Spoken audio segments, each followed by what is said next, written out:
அல்லாஹ் என்பவர் யார்? அவரை எப்படி உணர்வது? எவருக்காவது குறிப்பாக இறை தூதர்களுக்கு காட்சி அளித்ததுண்டா?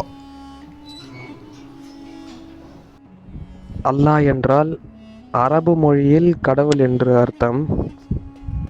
அல்லாஹ்விற்கு ஆரம்பமும் இல்லை, முடிவும் இல்லை. அல்லாஹ் என்பவன் ஒருவனே. அவன் யாராலும் பெறப்படவும் இல்லை, யாரையும் பெற்றெடுக்கவும் இல்லை.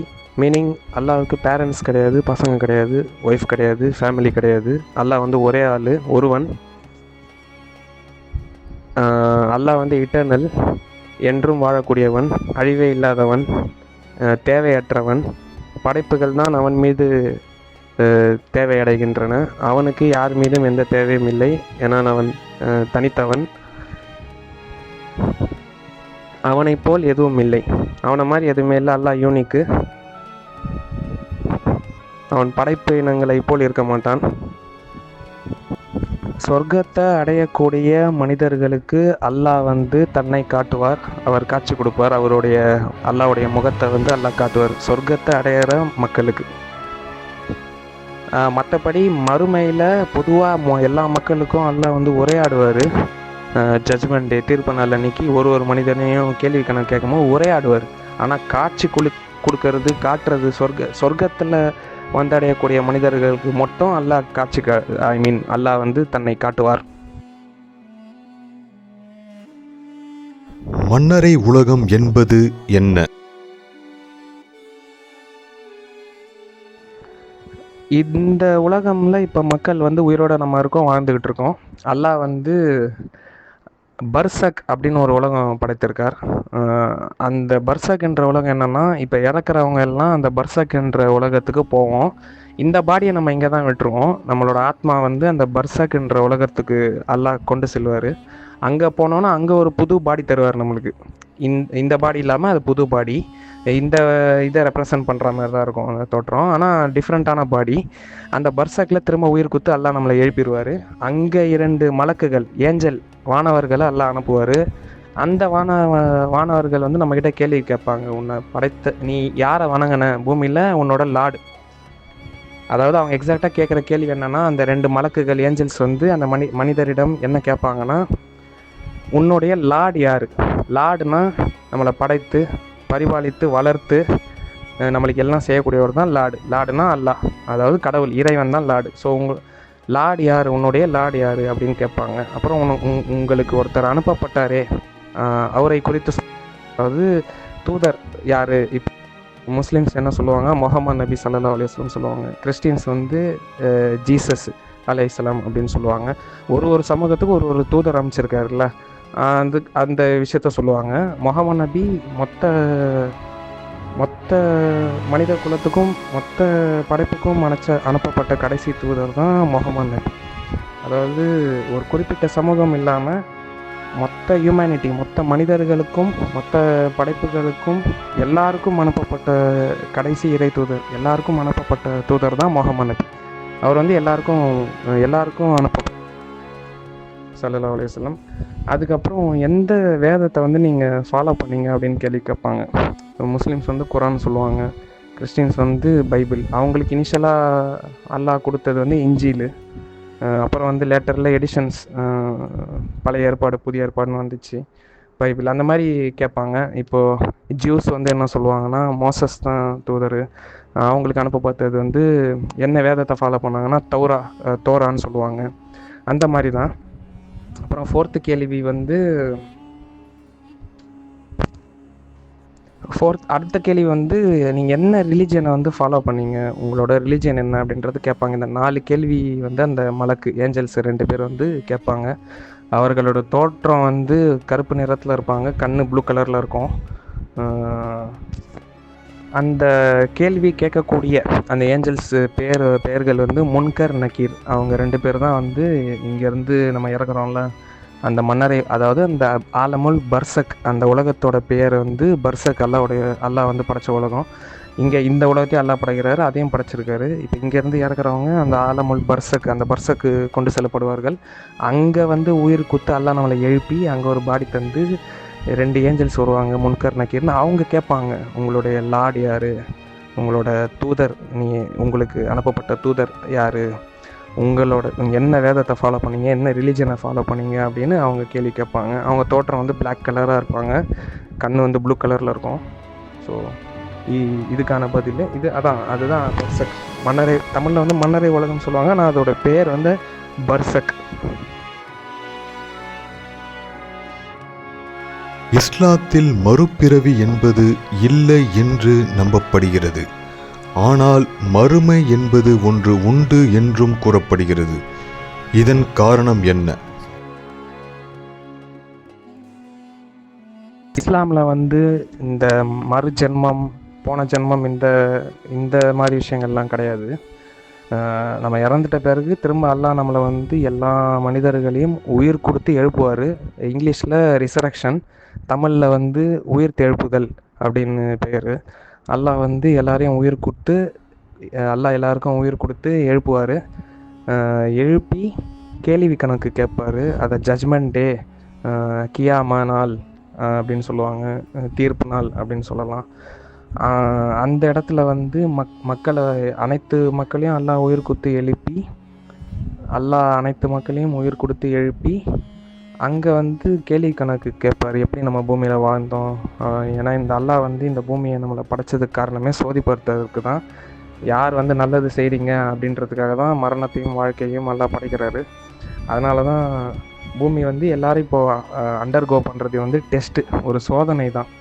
ஒரு சிலர் வந்து இப்போ கஷ்டப்படுறாங்க, ஒரு சிலர் பணக்காராக இருக்காங்க, ஒரு சிலர் நோயாளியாக இருக்காங்க, ஒரு சிலர் வந்து ஃப்ரெஷ்ஷாக இருக்காங்க, ஒரு சிலருக்கு ஜாலி லைஃப், ஒரு சிலருக்கு டஃப் லைஃப். இது எல்லாம் என்னென்னா அல்லாஹ் வந்து சோதிக்கிறாரு, டெஸ்ட் பண்ணி பார்க்குறாரு.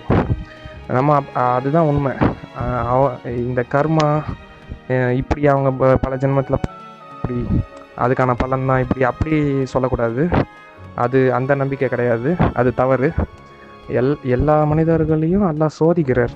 அதனால தான் அல்லாவே சொல்கிறார், ஒரு சிலருக்கு வந்து நான் ப்ரொவிஷனை அதிகப்படுத்தி தரேன், ஒரு சிலருக்கு வந்து கம்மியாக தரேன். நான் நாடியவர்களுக்கு கூட்டி கொடுப்பேன், நான் நாடியவர்களுக்கு கொஞ்சம் அதிகமாக கொடுப்பேன் ப்ரொவிஷன், நான் நாடியவர்களுக்கு கொஞ்சம் குறைவாக கொடுப்பேன். டெஸ்ட் பண்ணி பார்க்குறார் அல்லாஹ் மக்களுக்கு. அதனால தான் அது ஃபுல்லாக டெஸ்ட்டு தான். இந்த லைஃப்பை படைச்சது வந்து டெஸ்ட்டு தான்.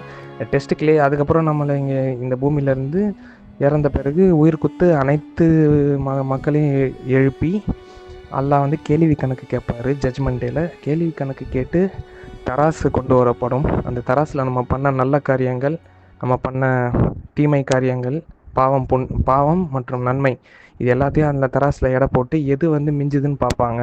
நன்மை மிஞ்சும் பட்சத்தில் அல்லாஹ்வோட கருணையினால் சொர்க்கம் வழங்கப்படும், மக்கள் வந்து சொர்க்கம் செல்வார்கள். பாவம் வந்து அதிகமாகிடுச்சு அப்படின்னா நரகம் செல்வார்கள். அந்த சொர்க்கம் நரகம்ன்றது வந்து இட்டர்னல் லைஃபு, அங்கே சாவுன்றது கிடையாது, மக்கள் என்றும் வாழ்ந்து கொண்டு இருப்பார்கள் அங்கே. ஸோ அந்த சொர்க்கம் நரகம்ன்றது எதை வச்சு டிசைட் ஆகுதுன்னா, இங்கே பூமியில் நம்ம எப்படி வாழறோம், இந்த டெஸ்ட்டில் எப்படி பர்ஃபார்ம் பண்ணுறோம் அப்படின்றத வச்சு தான் டிசைட் ஆகுது.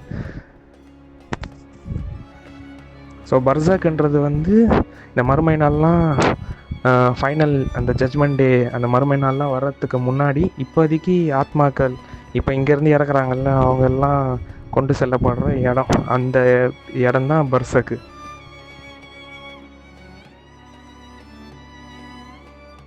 நாம் அனுபவிக்கும் இன்பம் துன்பம் அனைத்தும் நம் கர்மவினை சார்ந்தது என்று கூறப்படுகிறது.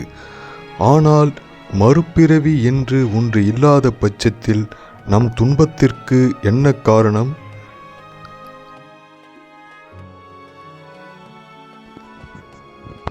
அதாவது இங்கே ஒரு மக்கள் வந்து துன்பப்படுவதும் இன்பப்படுவதும் என்னன்னு கேட்டிங்கன்னா, அவர்களுடைய கர்மாவை கொண்டு அப்படின்னு நம்ம எடுத்துக்கக்கூடாது. அல்லாஹ்வோட சோதனை அப்படின்றது தான் நம்ம எடுத்துக்கணும். அல்லாஹ் வந்து மக்களை சோதித்து பார்க்குறார். துன்பம் கொடுத்தா எப்படி ரியாக்ட் பண்ணுறான்,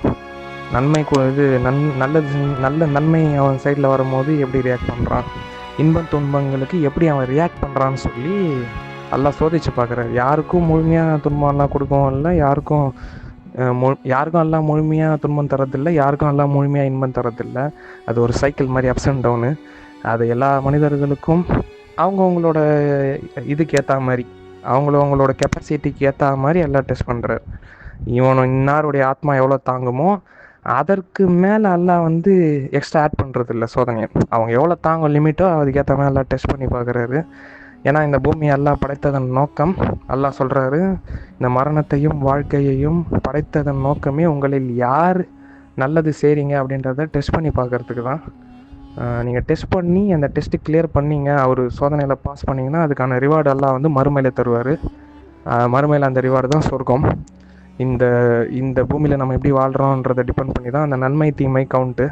அந்த தராசில் எடை போட்டு நன்மை மிஞ்சும் பட்சத்தில் அல்லாஹ் சொர்க்கம் தர்றாரு. தீமை வந்து மிஞ்சிருச்சு அப்படின்னா நரகம். அது இட்டர்னல் லைஃபு, என்றும் வாழக்கூடிய ஒரு லைஃபு. ஸோ நம்ம இறந்த பிறகு அல்லாஹ் வந்து நம்மளை உயிர் கொடுத்து எழுப்புவார். திரும்ப அல்லாஹ் வந்து நம்மளுக்கு உயிர் கொடுத்து எழுப்புவார்.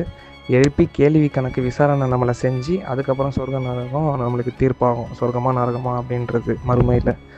ஸோ அல்லாஹ் எல்லாரையுமே உயிர் கொடுத்து எழுப்புவார் திரும்ப.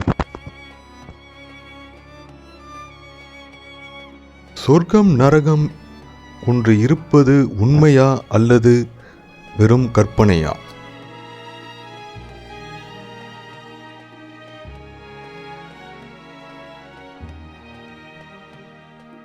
அல்லாஹ் வந்து 7 சொர்க்கம் படைச்சிருக்காரு, 7 நரகம் படைச்சிருக்காரு. தராசு மறுமையில் கொண்டு வரப்படும். இந்த தராசில் வந்து நம்ம பண்ண நன்மை நம்ம பண்ண தீமை ரெண்டுத்தையும் வைப்பாங்க சைடில். அப்போ நன்மை மிஞ்சும் பட்சத்தில் அல்லாஹ் வந்து அவர் கருணையை கொண்டு சொர்க்கம் தராரு. தீமை மிஞ்சிருச்சுன்னா அப்போ வந்து நரகம் தீர்ப்பாகும். அல்லாஹ் தான் ஜட்ஜ். அதை அப்படி சொல்ல முடியாது. அதாவது எக்ஸாக்டாக அது மிஞ்சிருச்சுன்னா அவ்வளோதானா அப்படின்னு நம்ம சொல்ல முடியாது. அல்லாஹ் கருணையை கொண்டு மன்னித்து சொர்க்கமும் அனுப்பலாம், அப்படியும் இருக்குது. ஸோ சொர்க்கம் நரகம் எல்லாம் படைச்சிருக்காரு. அதுதான் ரியல் லைஃபு. இந்த லைஃப் வந்து ஒரு ரிஹர்சல் மாதிரி. இது வந்து டெஸ்ட்டு. அந்த சொர்க்க வாழ்க்கைக்கு நம்ம தகுதியா அப்படின்றத அதுக்கான ஒரு டெஸ்ட்டு தான் இந்த லைஃபு. இந்த டெஸ்ட்டில் நம்ம எப்படி பர்ஃபார்ம் பண்ணுறோமோ அதுக்கேற்ற மாதிரி தான் அந்த சொர்க்கம் நரகம் டிசைட் ஆகும். இந்த வாழ்க்கை வந்து சோதனை. அங்கே சொர்க்கம் நரகத்தில் வந்து அழிவு சாவு அப்படின்றது கிடையாது. அது இட்டர்னல் லைஃபு, என்றும் வாழக்கூடிய லைஃபு. அல்லாஹ் வந்து மனிதர்களில் 32 வயசு வாலிபனாகவே வச்சுருப்பார். எல்லாமே கிடைக்கும் அங்கே. மனிதர்களுக்கு என்னென்ன ஆசைப்படுறாங்களோ அது எல்லாமே அல்லாஹ் தருவார் சொர்க்கத்தில். நரகத்தில் எப்படி அவங்க அவங்க அவங்க பண்ணதுக்கான விளைவு வந்து அங்கே பனிஷ்மெண்ட், அவர்களுக்கு வந்து தண்டனை கொடுக்கப்படும் நரகத்தில். கடவுள் எப்போது தோன்றுவார்? அதற்கு எதிர்காலத்தில் வாய்ப்பு உள்ளதா?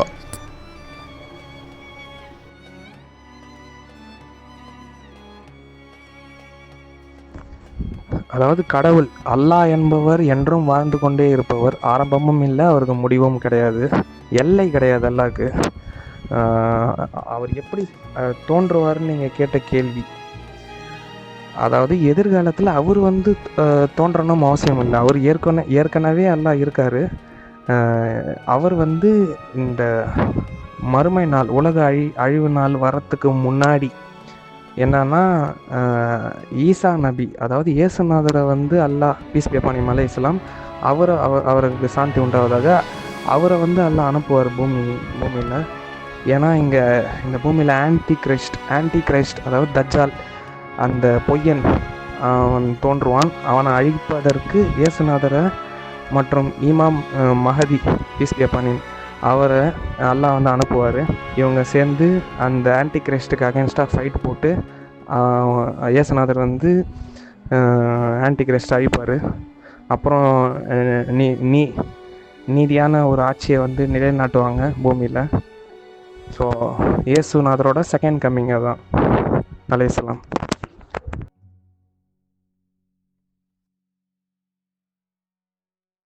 இஸ்லாத்தில் கர்மவினை என்ற கோட்பாடு என்று ஒன்று இல்லை என்பது உண்மை என்றால், நல்லவர்கள் துன்பப்படுவதும் தீயவர்கள் இன்புறுவதும் என்ன காரணம்?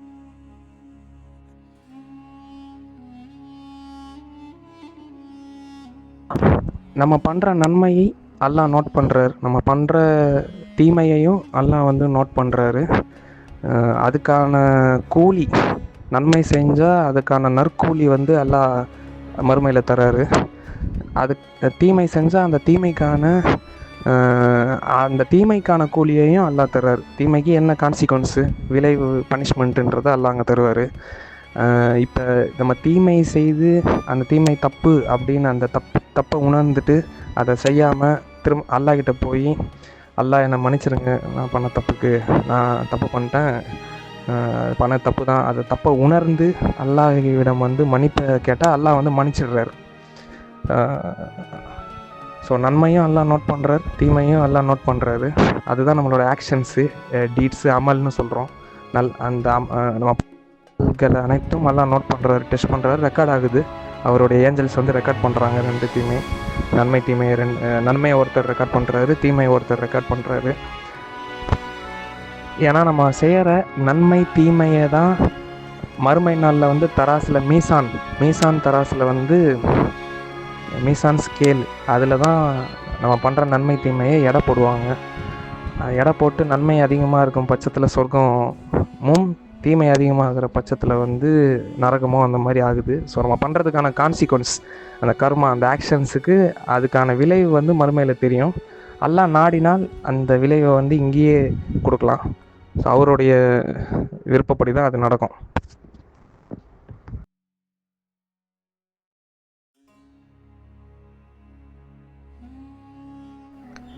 மரணத்திற்கு பிறகு என்ன நடக்கிறது? எல்லோரும் சொல்வது போல ஆவி உலகம், சொர்க்கம், நரகம் என்று சொல்லப்படுவது உண்மையா?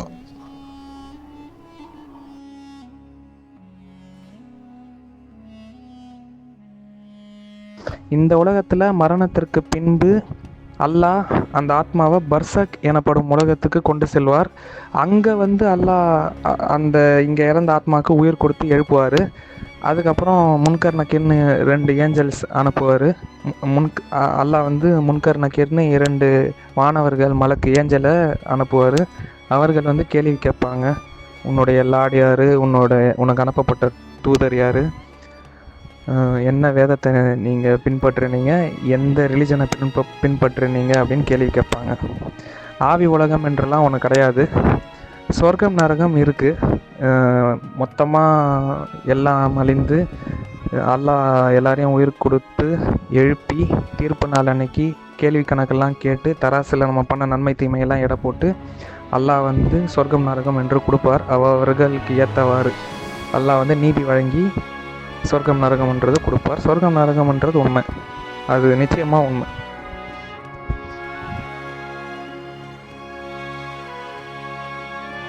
இறந்தவர்களுக்கு இறைவன் காட்சி கொடுப்பாரா? அதன் பின்னர் அவர்களின் நிலை என்ன?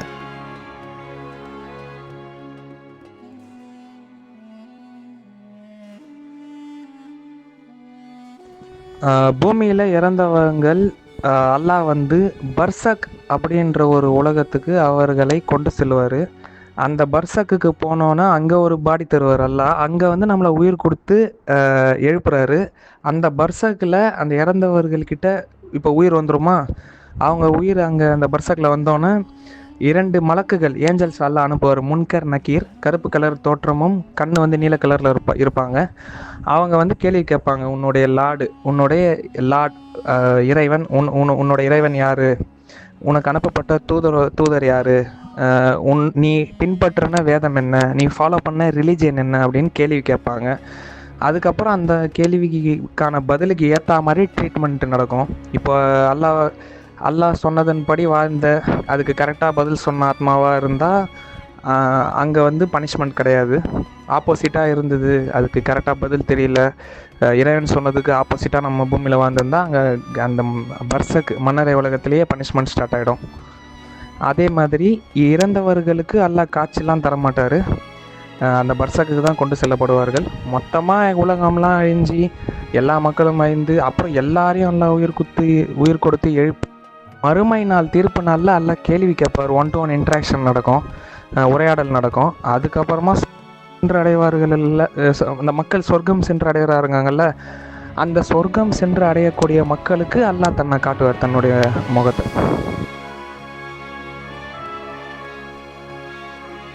மிருகங்கள் யாரை வழிபடுகிறது? மரணத்திற்கு பிறகு அதன் நிலை என்ன?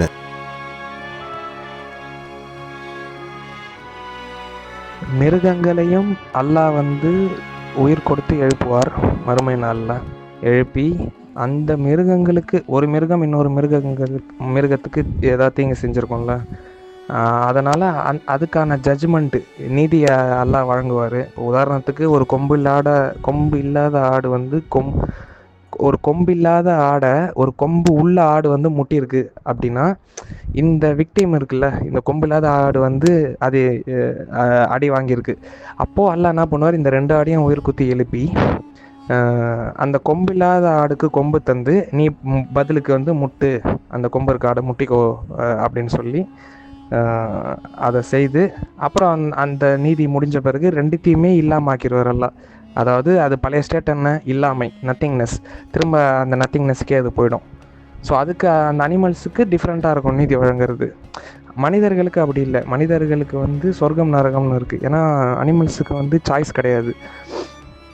மனிதர்களுக்கு ஃப்ரீ வில் அப்படின்னு நல்லா கொடுத்துருக்காரு, அனிமல்ஸுக்கு ஃப்ரீ வில் கிடையாது. ஸோ இப்போ மனிதர்களுக்கு சொர்க்கம் நரகம் இருக்குது. மனிதர்களுக்கு தீர்ப்பு முடிஞ்சோன்னே சொர்க்கமும், அந்த அவங்க செய்த நன்மைக்கு ஏற்ற மாதிரி, நன்மை வந்து அந்த தராசில் மிஞ்சிருச்சு அப்படின்னா சொர்க்கம், தீமை மிஞ்சிருச்சுன்னா நரகம். அவங்கவுங்க பண்ண செயல்களுக்கு ஏற்றவாறு அல்லாஹ் வந்து அதற்கான கூலியை கொடுப்பார். நல்ல செயல் பண்ணியிருந்தால் நற்கூலி சொர்க்கம், தீய செயல் பண்ணியிருந்தால் அதுக்கான கூலி கான்சிக்வன்ஸு நரகம். அங்கே அப்படி தான் அல்லாஹ் தரார்.